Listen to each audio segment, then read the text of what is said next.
എല്ലാവർക്കും നമസ്കാരം. ആകാശഗംഗ എന്ന നമ്മുടെ യൂട്യൂബ് ചാനലിലേക്ക് എല്ലാവർക്കും സ്വാഗതം. 2024 പുതുവർഷം വരികയാണ്.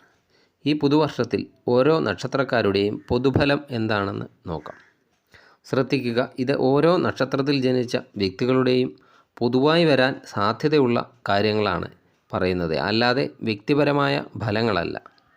ജനനസമയം വ്യത്യസ്തമാകുന്നതനുസരിച്ച് ഫലത്തിൽ വ്യത്യാസങ്ങൾ ഒക്കെ ഉണ്ടാകുന്നതാണ്. ഓരോ വ്യക്തികളുടെയും ഗ്രഹനില അനുസരിച്ച് മാത്രമേ അവരുടെ ഫലം കൃത്യമായി പറയാൻ സാധിക്കൂ. ഈ ഫലം പറയുന്നത് ഓരോ നക്ഷത്രത്തിൽ വരുന്ന ഗ്രഹമാറ്റം അനുസരിച്ചുള്ള സാധ്യതകൾ മാത്രമാണ്. തിരുവോണം നക്ഷത്രക്കാർക്ക് 2024 പ്രതീക്ഷ നൽകുന്ന ഒരു വർഷമാണ്. ജനുവരി ഫെബ്രുവരി മാസങ്ങളിൽ വിവിധ സ്ഥലങ്ങളിൽ നിന്നൊക്കെ സഹായങ്ങളൊക്കെ ലഭിക്കും. പൊതുരംഗത്തൊക്കെ അപ്രതീക്ഷിതമായ സ്ഥാനക്കയറ്റം ഉണ്ടാകുന്നതാണ് പൊതുരംഗത്ത് പ്രവർത്തിക്കുന്നവർക്ക്. അതുപോലെ ഉപരിപഠനത്തിന് ശ്രമിക്കുന്നവരാണെങ്കിൽ ഉപരിപഠനത്തിനുള്ള യോഗമൊക്കെ കാണുന്നുണ്ട്.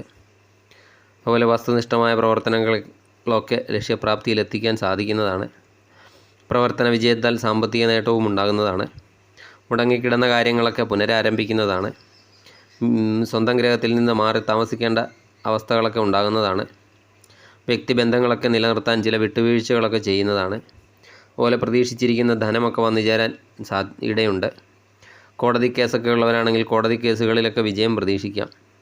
മാതാപിതാക്കളുടെയൊക്കെ സ്വത്തുക്കളൊക്കെ കൈവശം വന്നു ചേരുന്നതാണ്. കാര്യങ്ങളെല്ലാം വെട്ടി തുറന്നു പറയുന്നതുകൊണ്ട് മറ്റുള്ളവരുടെ അപ്രീതിക്ക് കാരണമായേക്കാവുന്നതാണ്. അതുകൊണ്ട് ജനുവരി ഫെബ്രുവരി മാസങ്ങളിൽ ഇങ്ങനെയുള്ള കാര്യങ്ങളൊക്കെ ശ്രദ്ധിക്കേണ്ടതാണ്.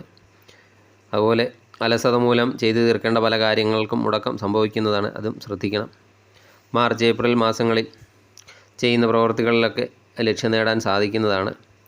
പാഴ്ചെലവ് വർദ്ധിക്കുന്നതാണ്. അതുപോലെ കലാരംഗത്ത് പ്രവർത്തിക്കുന്നവർക്ക് നേട്ടം ഉണ്ടാകുന്നതാണ്. അതുപോലെ വാഹന ഇടപാടുകളിലൊക്കെ ലാഭം ഉണ്ടാകുന്നതാണ്. കൃഷിയിൽ നിന്നും ഭൂമിയിൽ നിന്നുമൊക്കെയുള്ള ആദായവും വർദ്ധിക്കുന്നതാണ്. കടം കൊടുത്ത പണമൊക്കെ തിരികെ ലഭിക്കാൻ പ്രയാസപ്പെടുന്ന ഒരു സമയം കൂടിയാണ്. അനാവശ്യമായ ചിന്തകളൊക്കെ മനസ്സിനെ അലട്ടിക്കൊണ്ടിരിക്കുന്ന ഒരു സമയം കൂടിയാണ്. അതുപോലെ സുഹൃത്തുക്കളെ ശ്രദ്ധിക്കേണ്ട ഒരു സമയമാണ്, അല്ലെങ്കിൽ ചതിയിലൊക്കെ പെടാൻ സാധ്യതയുണ്ട്. കർഷകർക്ക് ആദായമൊക്കെ വർദ്ധിക്കുന്നതാണ്. പിതൃസ്വത്തൊക്കെ കൈവശം വെച്ച് അനുഭവിക്കാൻ യോഗമുണ്ട്. അതുപോലെ വീടൊക്കെ പുതുക്കി പണിയുന്നതിനുള്ള യോഗം കാണുന്നുണ്ട്.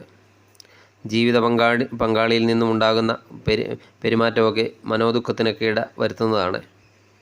വ്യാപാരമൊക്കെ അഭിവൃദ്ധിപ്പെടുന്നതാണ്. ക്രയവിക്രയങ്ങളിലൊക്കെ വിജയം കാണുന്നുണ്ട്. അതുപോലെ പ്രതീക്ഷയിൽ കവിഞ്ഞ ഒരു ധനമാർഗം ഒക്കെ ഉണ്ടാകും.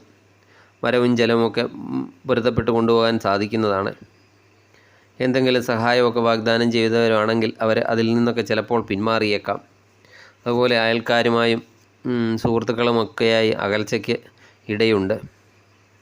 മെയ് ജൂൺ മാസങ്ങളിൽ സഹോദരങ്ങളുമായിട്ടൊക്കെ അഭിപ്രായ വ്യത്യാസത്തിന് സാധ്യതയുണ്ട്.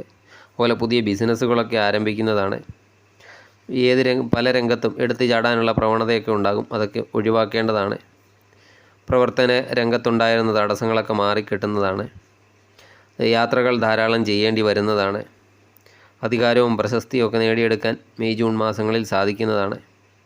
ഊഹക്കച്ചവടങ്ങളിൽ നിന്നൊക്കെ നഷ്ടം സംഭവിക്കും. മിത്രങ്ങളൊക്കെ ശത്രുക്കളായി മാറാവുന്ന സമയം കൂടിയാണ്. അതുപോലെ വാഹനങ്ങളൊക്കെ വാങ്ങാനുള്ള യോഗം കാണുന്നുണ്ട്. ചെറിയ അശ്രദ്ധ സാമ്പത്തിക നഷ്ടത്തിനൊക്കെ ഇടവരുത്തുന്നതായിരിക്കും. അതുപോലെ വിദേശ ജോലിക്കൊക്കെ ശ്രമിക്കുന്നവരാണെങ്കിൽ വിദേശ ജോലിക്കുള്ള സാധ്യത കാണുന്നുണ്ട്. അതുപോലെ ശാസ്ത്രപ്രീതി ഈ മെയ് ജൂൺ മാസങ്ങളിലൊക്കെ നേടുന്നത് ഗുണകരമായിരിക്കും. ജീവിത പങ്കാളിയുമൊക്കെ ആയിട്ട് ചെറിയ അഭിപ്രായ വ്യത്യാസത്തിനൊക്കെയുള്ള സാധ്യത ഉണ്ട്, അതൊക്കെ ഉണ്ടാകാതെ ശ്രദ്ധിക്കണം. കടം കൊടുത്തിരുന്ന പണമൊക്കെ തിരികെ ലഭിക്കുന്നതാണ്. അനാവശ്യമായ ചിന്തകളൊക്കെ ചിലപ്പോൾ മനസ്സിനെ അലട്ടിക്കൊണ്ടിരിക്കുന്ന ഒരു സമയം കൂടിയാണ് മെയ് ജൂൺ മാസം. അതുപോലെ എന്തെങ്കിലും തരത്തിലുള്ള രോഗമൊക്കെ ഉള്ളവരാണെങ്കിൽ ആ രോഗകാര്യത്തിലൊക്കെ ചെറിയ ഉത്കണ്ഠയൊക്കെ ഉണ്ടാകുന്ന സമയം കൂടിയാണ്.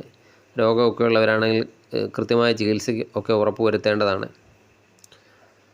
ജൂലൈ ആഗസ്റ്റ് മാസങ്ങളിൽ കോടതിയിൽ കേസൊക്കെ ഉള്ളവരാണെങ്കിൽ അവർക്ക് അനുകൂല വിധിയൊക്കെ ഉണ്ടാകുന്നതാണ്. ഊഹക്കച്ചവടത്തിൽ നിന്ന് തൽക്കാല ലാഭമൊക്കെ ഉണ്ടാക്കാൻ സാധിക്കുന്നതാണ് ജൂലൈ ആഗസ്റ്റ് മാസങ്ങളിൽ. ബന്ധുക്കളൊക്കെ ശത്രുപക്ഷത്തൊക്കെ ചെന്ന് ചേരുന്നതാണ്. കാർഷിക രംഗത്ത് നേട്ടം ഉണ്ടാക്കാൻ സാധിക്കുന്നതാണ് ജൂലൈ ആഗസ്റ്റ് മാസം. അതുപോലെ നഷ്ടപ്പെട്ടു എന്ന് കരുതിയ ധനമൊക്കെ തിരികെ ലഭിക്കുന്നതാണ്. ഔദ്യോഗിക രംഗത്തൊക്കെ ഉണ്ടായിരുന്ന തടസ്സങ്ങളൊക്കെ മാറിക്കിട്ടുന്നതാണ്. അതുപോലെ യാത്രാവേളകളിലൊക്കെ വിഘ്നേശ്വര ഭഗവാനെ ധ്യാനിച്ചാകണം. സാമ്പത്തിക ഇടപാടുകളൊക്കെ കരുതലോടുകൂടി ചെയ്യേണ്ട സമയം കൂടിയാണ്. കൂട്ടു ബിസിനസ്സുകളൊക്കെ ചെയ്യുന്നവരാണെങ്കിൽ കൂട്ടു ബിസിനസ്സിലൊക്കെ നഷ്ടം സംഭവിക്കുന്നതാണ്. പുതിയതായി ഈ ജൂലൈ ആഗസ്റ്റ് മാസങ്ങളിലൊക്കെ കൂട്ടു ബിസിനസ് ആരംഭിക്കുന്നവരാണെങ്കിൽ അത് തൽക്കാലം മാറ്റിവെക്കുന്നത് നന്നായിരിക്കും. ജോലിയൊക്കെ പ്രതീക്ഷിച്ചിരുന്നവർക്കാണെങ്കിൽ അവർക്ക് ജോലിയൊക്കെ ലഭിക്കുന്നതാണ്. അതുപോലെ മാതാവിൻ്റെ സൈഡിൽ നിന്നുള്ള സഹായമൊക്കെ വർദ്ധിക്കുന്നതാണ്. പുതിയ സംരംഭങ്ങൾ ഒക്കെ ഏറ്റെടുത്ത് നടത്താനുള്ള സാധ്യതയുണ്ട്.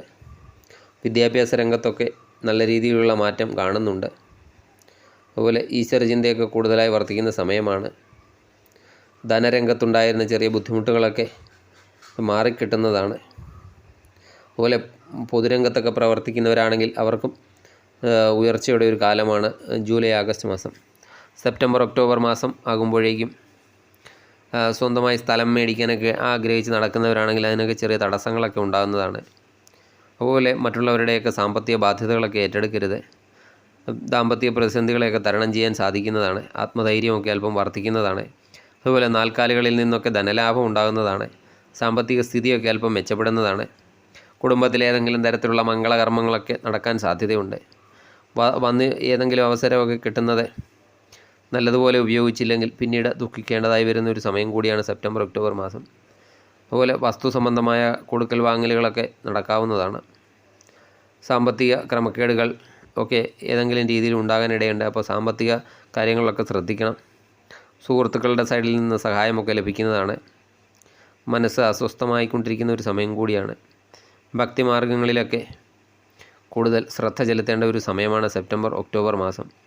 അതുപോലെ മുൻകോപം ഒഴിവാക്കണം, അല്ലെങ്കിൽ മറ്റുള്ളവരുടെ അപ്രീതിക്ക് കാരണമാകുന്നതാണ്.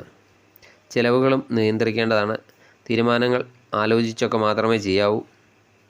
പ്രത്യേകിച്ച് അകന്നൊക്കെ നിൽക്കുന്നവർ അടുത്ത് വരുമ്പോൾ അവരെയൊക്കെ പ്രത്യേകം ശ്രദ്ധിക്കണം. അതുപോലെ ഈ പരിശ്രമം കൂടുതൽ ചെയ്താൽ പ്രതിസന്ധികളെയൊക്കെ അതിജീവിക്കാൻ സാധിക്കുന്നതായിരിക്കും. നവംബർ ഡിസംബർ മാസങ്ങളിൽ ഈശ്വരാനുഗ്രഹമൊക്കെ കൂടുതൽ ലഭിക്കുന്ന സമയമാണ്. ശത്രുദോഷമൊക്കെ കുറയുന്നതാണ്. കുടുംബ ബന്ധങ്ങളൊക്കെ സന്തോഷകരമായി തീരുന്നതാണ്. അതുപോലെ വീട് നിർമ്മിക്കാനൊക്കെ ആഗ്രഹിക്കുന്നവരാണെങ്കിൽ ആ കാര്യങ്ങളിലൊക്കെ കൂടുതൽ ശ്രദ്ധ ചെലുത്തുന്നതാണ്. ഏതെങ്കിലും തരത്തിലുള്ള മാനഹാനിയൊക്കെ ഉണ്ടാകാൻ സാധ്യതയുള്ള സമയമായതിനാൽ അങ്ങനെയുള്ള കാര്യങ്ങളൊക്കെ ശ്രദ്ധിക്കേണ്ട. അതുപോലെ വ്യവഹാരങ്ങളിലൊക്കെ വിജയം കാണുന്നുണ്ട്. മനസ്സിനെ അലട്ടുന്ന പ്രശ്നങ്ങൾക്കൊക്കെ പരിഹാരം കാണാൻ സാധിക്കുന്നതായിരിക്കും. അതുപോലെ അധ്യാപക ജോലി ചെയ്യുന്നവർക്കാണെങ്കിൽ അവർക്കൊക്കെ കാലം അനുകൂലമായിട്ടാണ് കാണുന്നത്. സാമ്പത്തിക നേട്ടം ഉണ്ടാകും. അതുപോലെ പ്രവർത്തന രംഗത്തൊക്കെ വളർച്ചയൊക്കെ ഉണ്ടാകുന്നുണ്ട്. ധനലാഭം ഉണ്ടാകാം. ഉദ്ദിഷ്ട കാര്യസിദ്ധി ഉണ്ടാകും. അതുപോലെ ഭാര്യയുടെ സ്വത്തുക്കളൊക്കെ കൈവശം വന്നു ചേരുന്നതാണ്. ഗ്രഹയോഗമുണ്ടാകും. സഹോദരങ്ങളൊക്കെ മോശമായിട്ട് പെരുമാറും. അപ്പോൾ അവരോടൊക്കെയുള്ള ഇടപാടുകളൊക്കെ അല്പം ശ്രദ്ധിക്കണം. ധനസ്ഥിതിയൊക്കെ കുറച്ച് മെച്ചപ്പെടുന്നതാണ്. അതുപോലെ സന്താനങ്ങൾക്കൊക്കെ നല്ല രീതിയിലുള്ള ജോലിയൊക്കെ ലഭിക്കുന്നതാണ്. മേലുദ്യോഗസ്ഥരുടെയൊക്കെ പ്രശംസ പിടിച്ചു പറ്റാൻ സമയമാണ്. പറ്റാൻ പറ്റുന്ന സമയമാണ്. അവസരങ്ങളൊക്കെ പരമാവധി ഉപയോഗിക്കുക. പുണ്യസ്ഥലങ്ങൾ സന്ദർശിക്കുക. പുണ്യകർമ്മങ്ങൾ ചെയ്യുക. അതുപോലെ ശിവഭഗവാന്റെ പ്രീതി നേടുക. ഇതൊക്കെ ചെയ്താൽ 2024 നിങ്ങൾക്ക് ഏറ്റവും ഗുണപ്രദമായിരിക്കും. നന്ദി, നമസ്കാരം.